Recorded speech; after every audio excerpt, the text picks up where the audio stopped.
Hey lovelies, I wanted to come on here today and talk about all of this drama with Meg Thee Stallion. So get comfortable, get a snack, make sure you hit the thumbs up, comment below, and if you are new here and you like what you hear and see, be sure to subscribe and hit and enable that notification bell. If you would like to book a personal spiritual advising session with me, information for that is pinned in the comments.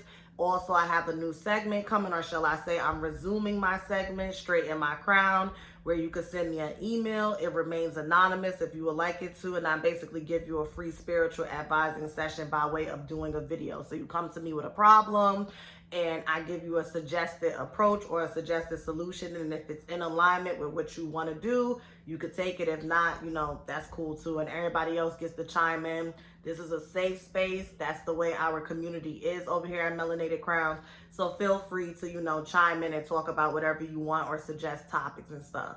So let's get into this video. Girl, here's the thing. The problem is, in my opinion, and this is just my opinion, you don't have to agree with it, okay? If you respectfully disagree, just drop down in the comments and speak your piece, but don't be disrespectful. I do think Meg Thee Stallion is a liar. I do think that she lies a lot.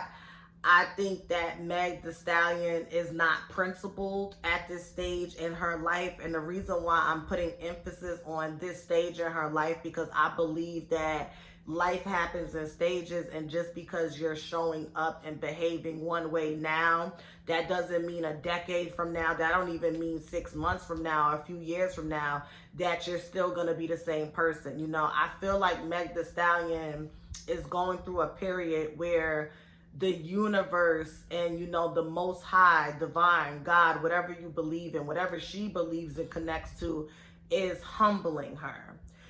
Because when she came out, she was the hot girl. First of all, when she came out, it was very easy to like her because, one, she's a black woman, so we love us some black women. Okay, she wasn't doing the let me go and get my body done, let me go and get a BBL, let me go and get a boob job. She was naturally a curvaceous and thick and in shape girl. Okay, she is lyrical, she's talented. I wouldn't say she's whack. She's not my cup of tea, but like I say, I'm a New York City girl, so I like that traditional New York City hip hop. I don't really get into the Southern flow.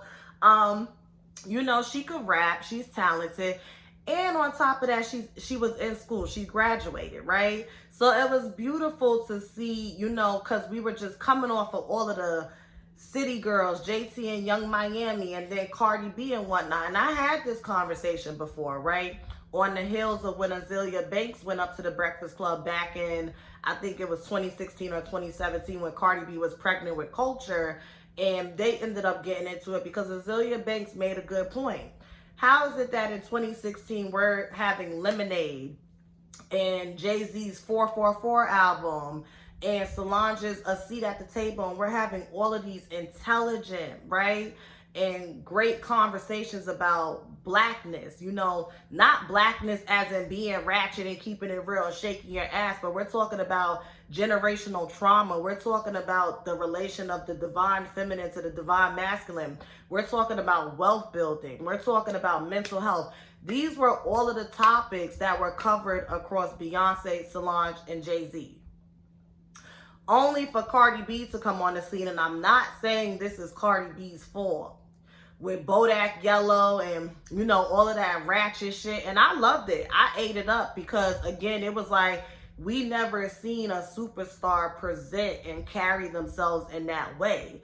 We were used to, okay, when somebody comes out, yeah, they could be a little, what's that word, salacious, and they could be a little raw and rough, but there was still a certain level of decorum that you needed to have about yourself in efforts to be marketable, in efforts for you to be digestible to the masses. You understand? So when we seen Cardi B just be her authentic self and do that and still climb and make it, and was at the Met Gala and at the Grammys, and she met Beyonce at Made in America and stuff, it was just really interesting because it's just like we all have that duality and want to get ratchet and stuff at times, but to see somebody be able to do it 24/7 and still be rewarded. At the time, me being what was I, 22, 21, 23, 20, yeah, 21, 22, 23, you know, that period when she really was peaking, it was just like, oh, wow. But then you get older and you mature, and everybody has a different mindset. And you start to realize that that was the beginning of where we are today, where it's just too much low vibrational ish being put in our face, too much ish that lacks substance that's constantly being shoved down our throats. Our kids is on TikTok looking at it, okay? Our little siblings, our nieces, our nephews. And now it's like, damn. But I feel like everything happens for a reason, because I feel like because it's so much negativity out there, it's forcing people to really be like, oh shit, we gotta raise our kids. We gotta get back to really raising our kids and stop letting these social media devices and digital devices and tablets and television and, you know, things that's going on raise our kids. And I think that's the plus side to it, because I always like to see the silver lining. But it's just interesting. So it's like when Meg Thee Stallion came out, it was like, it was a breath of fresh air, because it's like, look at this beautiful black young woman. She's in school. She got her mama and her grandmama by her side. You know, she's lyrical. Her body is natural. Like, she was just a good representation, in my opinion, for, you know, your everyday round the way black girl that's just working on herself and she's not trying to take shortcuts, okay? But I knew it was gonna crash and burn, because I always side-eye people that just always in people's faces. You know, what you want to hang out with everyone for? I get it. It's the industry. So you want to network, right? But I'm just big on self-preserving the energy that's in your stratosphere. And when I was like, oh, she's an Aquarius sun and a Leo moon with that Scorpio North Node, I said, that's going to crash and burn. And little by little, we started to see it. You buddy with Nicki Minaj, and you like, I'm about to go write some shit only to turn around and do WAP with Cardi B.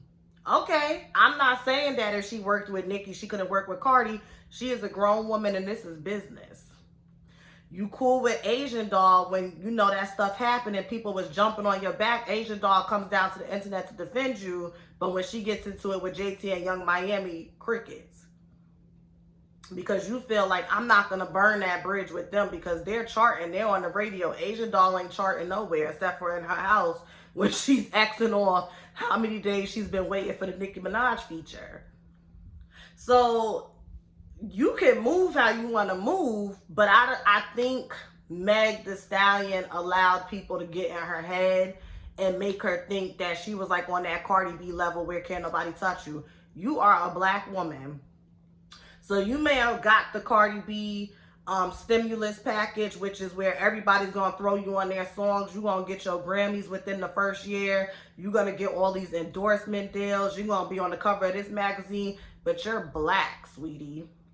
You're black. See, Cardi B likes to push that. Oh, I'm Dominican and Trinidadian and I'm black, but your phenotype is racially ambiguous. And people are not astute enough to really stop and be like, oh yeah, I mean, she does have black ancestry, so I'm just going to discriminate against her. No, if you look the part, you get the part. That's just the world we live in. And I think that's what a lot of this has to do with. You had the same red carpet laid out for you, but you're not going to get the same privileges as her. And see, you done burnt. I feel like people who could have been genuine allies of Meg Thee Stallion. I say semi because it's still the industry. I feel like she burnt those bridges. Like, I feel like she stepped on too many people as she was climbing. She stepped on too many people as she was climbing, and I really think she's about to have a tower moment. I remember doing a spiritual advising session for her a while back, and I said the phoenix that rises from the ashes, because they're going to put her down. They're going to put her down, but I have faith that she will come back. I just empathize with her. I feel bad because I feel like once her mother transitioned, she didn't really have anyone to shield her and keep her grounded and keep her protected. And I'm just going to give my opinion. I'm going to just give my opinion. I think when that situation happened that night with her, Tori, and Kelsey, I think that she was so pissy drunk, she don't even remember. And I think that's why her story kind of continues to change. Like, you got shot in both of your feet, but then we only see one foot that was bandaged. And like a week or two later, I remember you was in Atlanta with Lala and you was twerking. You know, some things just don't make sense. You said you wasn't looking, so if you wasn't looking and your back was turned, how do you know that this person specifically shot you? If you were shot in 2 feet, how were you able to walk backwards? You know what I mean? It's just stuff like that. Like, I'm not saying she didn't get hurt. My intelligence and intuition just tells me that it's very possible that there was some tussling over the gun, or maybe the gun was pulled out. Y'all all pissy drunk. The bullet went off, it ricocheted and grazed your foot, in my opinion, at most.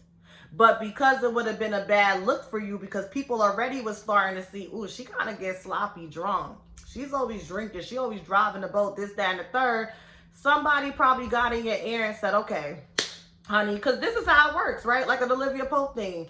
We gonna say that you got shot by this black man. We got this Breonna Taylor stuff going on and George Floyd stuff and protect black women. So we gonna do that. That's why when you was doing your Saturday Night Live performance, you had to protect black women and everything. You had an article, I think, in the New York Times or the Daily News, or you interviewed with someone. Like, you really milked it. And then in the process, another man's career got tanked.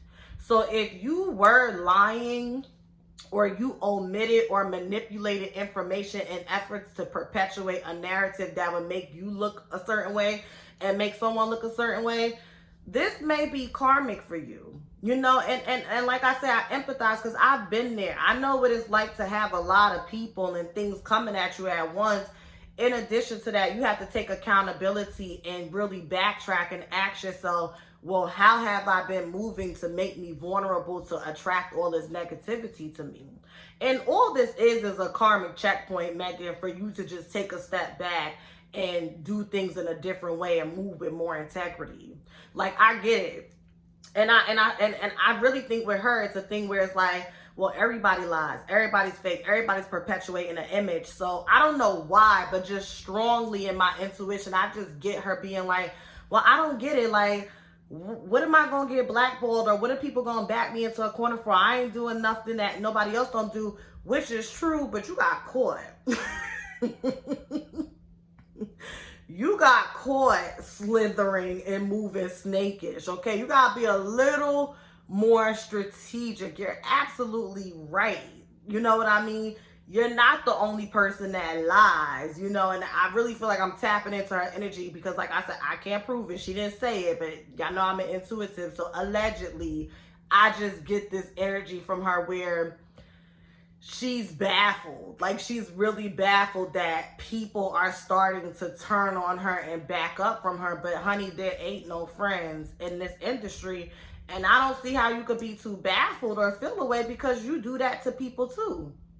You get what you needed. When you saw it wasn't valuable, you just kept moving on. And that's just, I think that could be worked on. The girl is 24, 25. She's around my age. That could be worked on, sweetheart. That could be worked on. As far as the thing with her and Carl, when she said a pill popping powder head.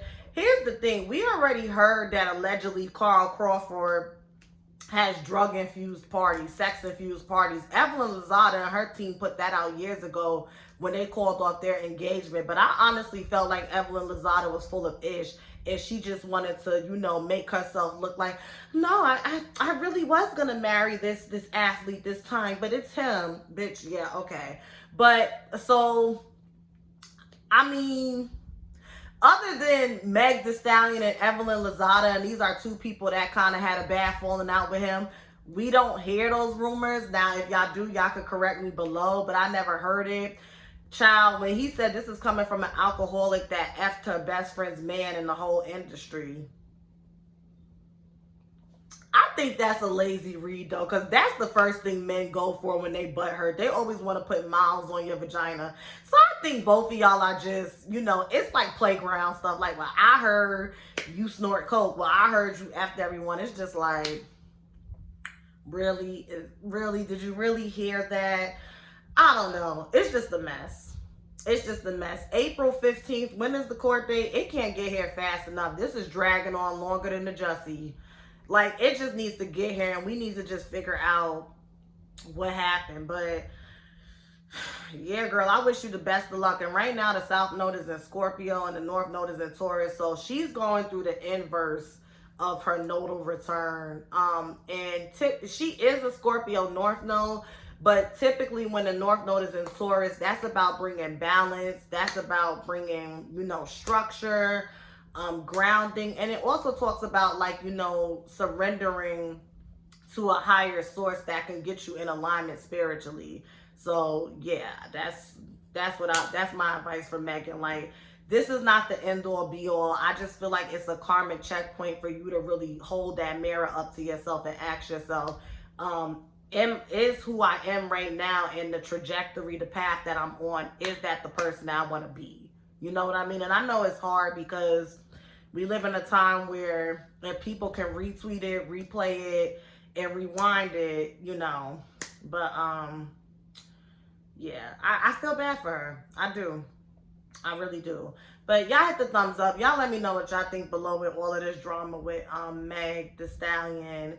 And what do you think happened that night? I know y'all tired, but what you think happened, and who do you believe? Are you on Carl's side or are you on Meg the Stallion side, okay?